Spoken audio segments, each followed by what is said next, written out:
Bonjour à tous et bienvenue sur Piston et Savon. Alors aujourd'hui, on se lance dans la peinture.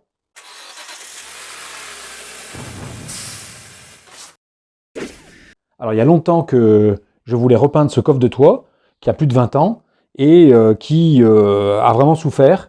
Et on voit, il est passé avec les UV. Il est en mauvais état. Bon, il y a une réparation qui, elle, malheureusement, restera. Mais je ne me suis jamais lancé parce que j'ai eu peur de ne pas savoir faire. Et puis j'ai été contacté par Stardust Color et qui m'ont dit, écoutez, on veut bien vous aider techniquement, et puis on va vous fournir les produits que vous voyez là, et qui permettent de faire le travail. Donc on va se lancer. Et ce qui est sûr, c'est que si j'y arrive, vous pouvez y arriver. J'ai juste préparé en masquant les fermetures, parce que tout est rifté, et donc j'ai pas voulu casser les rivets et les remettre, parce que j'ai peur de ne pas les remettre comme il faut. Donc j'ai dit, je vais le faire comme ça. J'ai masqué les serrures, et puis je vais commencer, alors je vais nettoyer dans ce sens-là, et je commencerai la peinture par le côté, par le fond, de manière à ce que je n'abîme pas le dessus quand je vais le retourner. Donc la première étape, c'est la préparation. Donc j'ai une espèce de scotch-brite, et puis de l'alcool isopropylique. Donc ça, c'est ce qu'on utilise pour faire du gel hydroalcoolique, mais aussi pour nettoyer les peintures, notamment pour éviter, vous savez, quand on a fini un polish et qu'on veut faire une cire, pour éviter qu'il reste des résidus d'huile. Donc il faut l'imbiber. Alors on va essayer de l'imbiber correctement sans en foutre partout. Sans en foutre partout, j'ai dit, voilà. Et puis on frotte. L'idée, c'est à la fois de faire une espèce de polissage, je pense, un ponçage, quoi, léger, pour faire une bonne accroche, et puis surtout de bien dégraisser. Alors moi, je vous propose une autre technique, c'est de mettre l'alcool dans un pulvé. Je pense que ce sera plus facile. Voilà, donc avec un pulvé, c'est quand même beaucoup plus facile, on en met moins partout.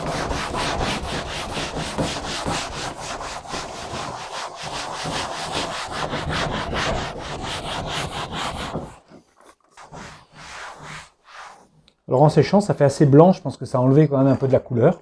Mais comme c'est fait pour faire une accroche, c'est pas du tout gênant, je pense. Donc ce que je vais faire, c'est que je vais le retourner pour faire l'autre côté, qui va être fait pareil. L'idée, c'est que, comme je vous l'ai dit, je vais peindre d'abord l'autre côté. Donc voilà, le coffre de toit est propre.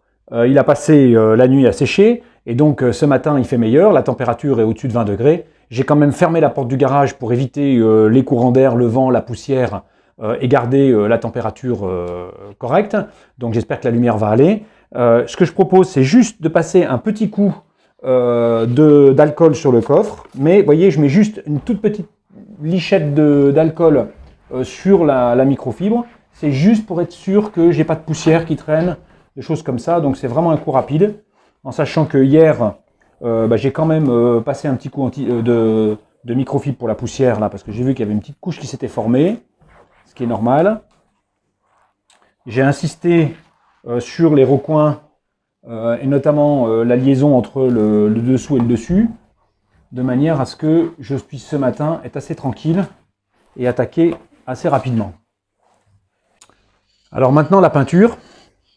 Donc un après, une peinture. Alors attention, la peinture c'est une bicomposante. Donc il y a une instruction, là il y a un capot qui vient, un coup de poing qui vient se mettre derrière et qui permet de libérer le durcisseur. Donc c'est une peinture, je ne sais pas si c'est de l'époxy ou un truc comme ça.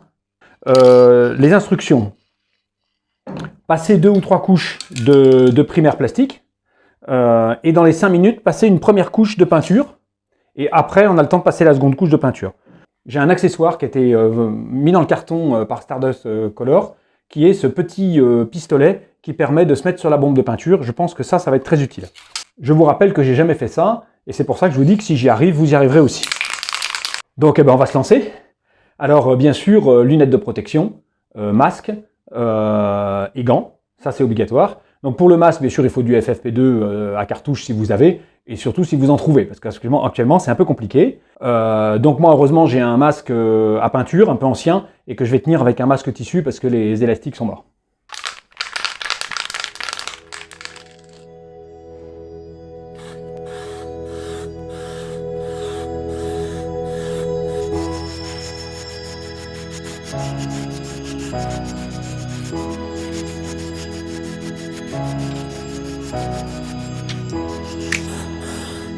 Alors ce qui est surprenant, c'est que c'est complètement incolore, tant mieux.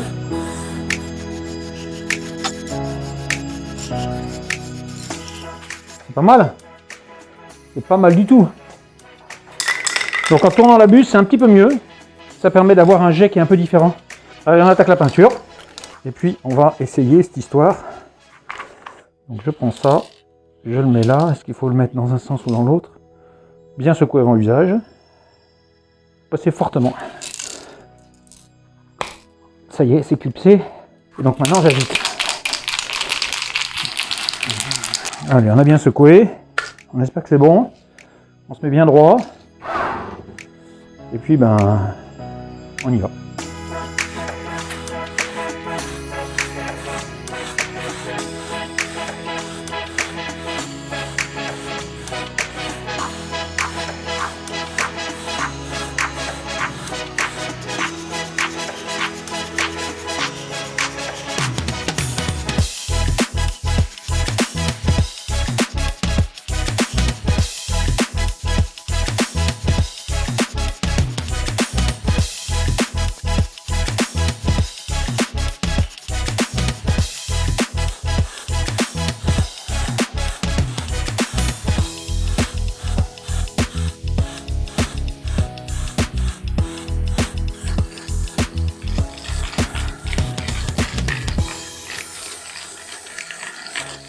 Alors j'ai laissé sécher cette couche de peinture. Qu'est-ce que je constate? Que j'ai quelques petits manques, parce qu'avec les petits reliefs là, j'ai pas été assez bon sur cette partie-là. Et que par contre sur le devant, comme sur le derrière d'ailleurs, sur les parties plates, j'ai trop chargé. Donc j'ai une petite coulure ici avec le petit rebord ici. La même chose ici. Et puis vous voyez, là je suis chargé, j'aurais pas dû être chargé comme ça, il faut faire un voile, faut pas charger, c'est pas bien. Donc là j'ai pris juste une bombe en fait. J'en prends une seconde, je mélange, mais je sais pas si mélanger avant d'avoir percuté c'est intelligent, mais enfin bon je le fais, ça coûte pas cher. Je vais pas tourner la buse parce que je sais pas si c'est ça qui fait que j'ai fait trop d'amas ici. Je vais essayer de pas tourner la buse ce coup-ci. Donc j'appuie, c'est dur. J'arrive pas en fait. Ah putain, j'arrive pas à percuter. On va y aller par terre. Ça y est, c'est fait. Alors je confirme, hein, la poignée, c'est absolument indispensable. Donc là, on va commencer par là.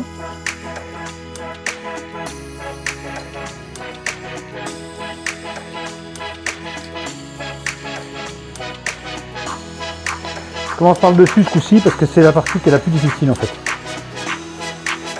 On va croiser.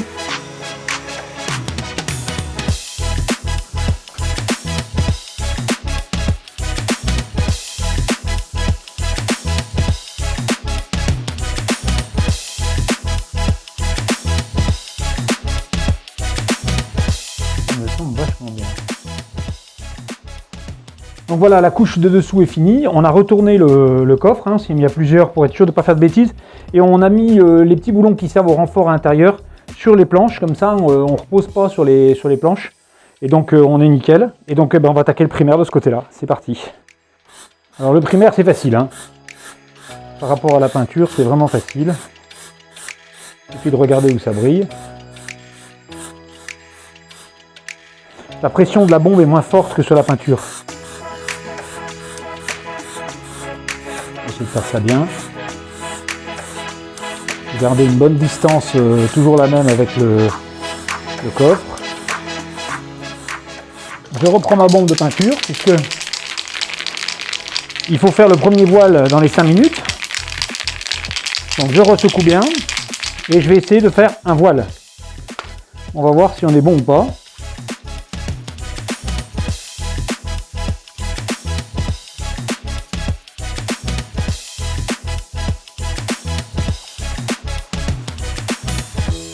Voilà, j'ai moins chargé, j'ai fait vraiment un voile, là c'est beaucoup mieux, c'est comme ça qu'il faut faire.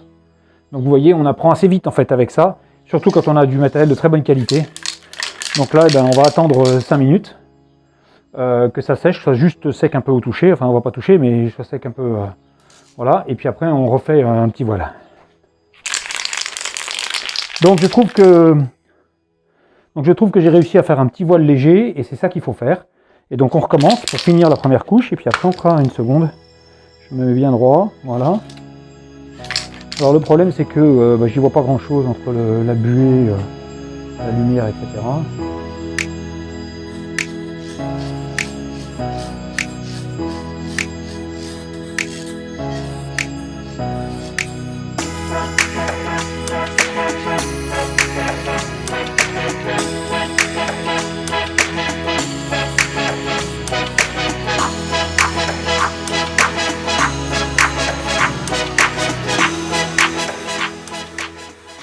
J'espère que de haut on voit bien, mais regardez-moi ça, ça me plaît bien. Hein.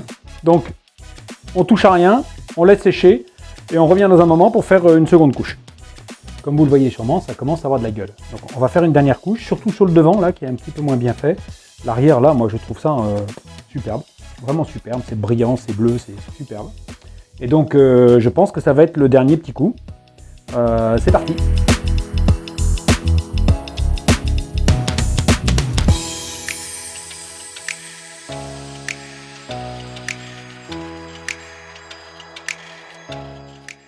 Donc je suis content du résultat, je trouve qu'avec des produits de qualité comme celui-là, c'est pas un monde de faire une peinture d'un élément plastique comme celui-là, hein. Ça pourrait être un pare-choc, on est déjà, vous voyez, grand comme un pare-choc, hein. Donc ça peut se faire. Et pourtant je vous dis, je n'ai jamais touché une bombe de peinture de ma vie, donc si j'ai pu le faire, vous pouvez le faire aussi. Donc on va attendre que ça sèche et on va mettre le coffre à l'extérieur pour que vous puissiez admirer le résultat. En attendant, je vous remercie d'avoir suivi cet épisode de Piston et Savon.